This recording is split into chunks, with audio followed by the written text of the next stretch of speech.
This is Amerime Media. We are at Pax Unplugged, and guess what has a role-playing game? Aliens, coming straight out of your chest and into your home table. Tell us all about it. Yeah, Alien, the role-playing game. So we're Free League Publishing. We're a Swedish-based role-playing game publisher. We do mostly role-playing games. We also do a few board games and some art books and some novels. Yeah, our big release that we've had since I think the end of 2019 has been Alien, the role-playing game. You basically play as a roughneck or pilot or colonist or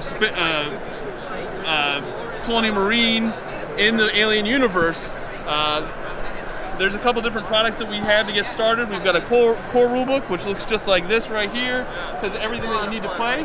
And then we also have a starter set, which is really perfect to just kind of get people up and running and get it right on the table immediately. It's a D6 dice pool system, so it's not like like a lot of like D&D where they use a D20. You're basically going to be rolling D6s, and you're going to have 4 core attributes. You're going to have strength, agility, wits, and empathy, and then you're going to have skills that are based off of those attributes. So whatever your rank is in the attribute and the skill, that's how many D6s you're going to roll. And you're going to be rolling for 6s. 6s are successes. So say I have a 5 in strength and a 2 in close combat, and I want to punch somebody. I'm going to roll 6 D6s, and I want to roll for 6s. Yes, I rolled a 6, so that succeeded. If I hadn't rolled any 6s, I can re-roll that once, but I'm going to add a stress die. Stress die is going to give you a better chance for success, but if you ever roll 1s on your stress dice, bad things start happening. So that stress stays with your rolls throughout. So as you're playing, the stress keeps building up and building up and building up. So by the time you have 7, 8, 9 stress, you roll 1s on those, it's game over, man. And so that's kind of how the stress mechanic works, for the dice. All the players also have personal agendas, so you're gonna have something you want to accomplish before the session is over. It could be you want to make as much money as possible and retire. It could be that you're the corporate stooge and you just want to be the only one that survives at the end. Yeah. The other thing that you can do is you can also play as the android. So you play that bishop character, and you can let it be known that you're the android, but just know that your players are not going to trust you, or you can keep it hidden. Just know that if you take any damage, they're going to find out and they're going to want to know why you didn't share that with them to begin with. So yeah, it's super thematic. There's 2 modes of play. You can play as cinematic, you can play as campaign. Cinematic is great. You can play it over like 3 or 4 sessions, and it plays out just like an Alien movie would.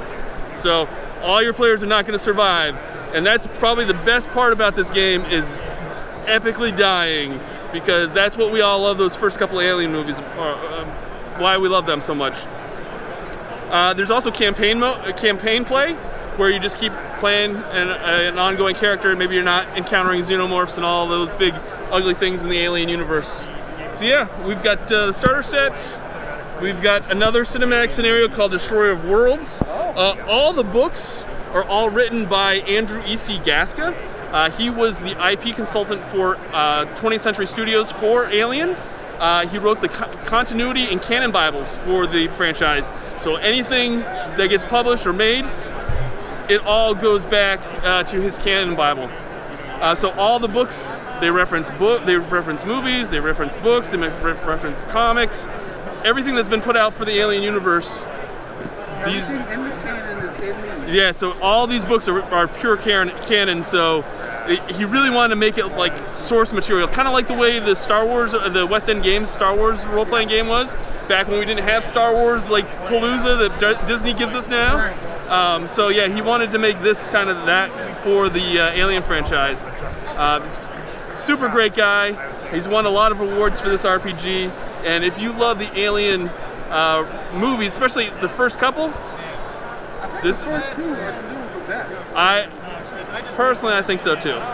You know, there's some folks that... I think it's a very universal thing. Yeah, I think that's pretty much, you know, most common... The big argument is people now having a little bit more love for Alien 3. Yeah. We don't want to talk about Alien 4, but, you know, we'll the first two are definitely great. First two